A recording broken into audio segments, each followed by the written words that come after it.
Magandang umaga sa inyong lahat ulit mga boss. Ayun, panibagong araw ulit mga boss. Start na naman yung tropa ngayong araw. Ngayong araw pala mga boss, ito palang wall natin ito. A-applyan na pala natin ito mga boss ng primer. Ang gagamitin natin mga boss is itong Acritex primer. Ayan, ni Boysen. Ito mga boss, mas magandang gamitin to kapag mga exterior na yung pipinturahan natin. Kasi ito mga boss is mas tumatagal. Kumbaga, kung ito yung gagamitin natin, yung Acritex primer. Ayun, tapos sinahaluan pala natin ito mga boss ng reducer. Ayan, Acritex reducer. Ayan. Tapos dito mga boss sa baba, ayan, continuous lang tayo dito ng pagre-retouch nung mga wall natin, tsaka itong mga kisame natin. Ito yung in-applyan pala natin na epoxy kahapon. Ayan, nire-retouch na rin natin to mga boss. Dito mga boss sa second floor, ayan, ito na pala yung na-install natin kahapon. Ngayong araw pala mga boss is i-continuous na natin to.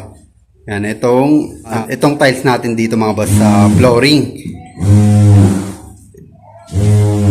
Ito palang buong wall natin dito mga boss sa toilet natin dito sa may master bedroom. Ayan, okay na pala mga boss. Ayan, na full tiles na natin. Ito na lang ulit mga boss. Waterproofing na lang rin ulit natin to bago natin i-tiles tong baba natin mga boss. Yung vinyl tiles pala natin dito mga boss. Natapos na pala natin to mga boss kahapon. Ayan, kung mapapansin natin, lagyan na natin ang buo. Itong buong attic area natin. Ayan, nakompleto na natin mga boss. Ayan, hintayin na lang natin dito mga boss is yung final coat ng mga wall natin tsaka itong ceiling kung ano yung ipapapinal nung may-ari mga boss. Dito mga boss sa extension natin, ayan, itong kisame natin mga boss, applyan na natin ng skim coat para may primer na rin natin mga boss itong buo na to. Share pala natin mga boss dun sa mga wala pang idea kung paano i-apply itong Acritex primer mga boss sa mga walls natin. Ano ba mga boss ang pagkakaiba ng Acritex primer sa flat latex? Boysen din yun mga boss. Sa mga nakakaalam, yung brand is Boysen din. May mga pang primer din naman ng may iba-ibang brand. Ayun. Pero ang kalimitan natin ginagamit kasi mga boss is etong si Boysen. Ayan, ano nga ba mga boss ang pagkakaiba nitong Acritex primer sa flat latex? Etong Acritex primer ay kalimitan nating makikita na ginagamit ito mga boss is sa mga exterior wall natin. Ito kasi mga boss is tumatagal siya. Kumbaga tumatagal siya sa init, ulan. Mas maganda siyang gamitin sa mga wall sa labas kaysa sa flat latex na primer mga boss. Pero itong Acritex primer na to mga boss is pwede rin naman natin itong gamitin sa mga interior. Kaso nga lang ang disadvantage na ito mga boss kapag ginamit natin to sa interior, maamoy siya mga boss, medyo mabaho siya. Yung bahay na i-repaint natin is may nakatira na, kumbaga magre-repaint lang tayo, is hindi siya advisable na gamitin para sa loob ng bahay. Pero kung ito yung gagamitin natin mga boss, matagal din talaga siya. Pero karaniwan kasi mga boss ginagamit natin sa loob ng bahay is yung flat latex lang, yung which is yung water base. Wala na kasi siyang amoy mga boss. Pero tumatagal din naman mga boss yun. Yung flat latex natin na ginagamit, na karaniwan natin ginagamit sa interior. Yung flat latex natin is water base. Ito is hindi, mabaho siya. Ayun, yun yung pagkakaiba niya sa flat latex. Pero yung flat latex naman mga boss is pwede rin natin gamitin sa outdoor. Okay din naman gamitin yun mga boss, tumatagal din siya. Pero kung medyo may budget talaga tayo mga boss, mas okay itong gamitin sa mga outdoor na mga wall natin mga boss. Kasi ito mga boss is medyo pricey to. Ayan, kung hindi tayo nagkakamali mga boss, itong 4 liters is nasa around 1,000 plus ata to. Itong 4 liters. Unlike kapag flat latex, 4 liters niya parang nasa around 600 or 700 lang. Ayan, mas mahal siya. Itong Acritex primer. I-prepare pala na ito mga boss, netong Acrytex primer na to. Katulad nito sa mga walls natin, kalimitan natin ginagawa, ina-apply muna natin ang skim coat para yung wall natin is makinis. Ayan. Pwede natin tong i-direct. The same lang ng flat latex pero kapag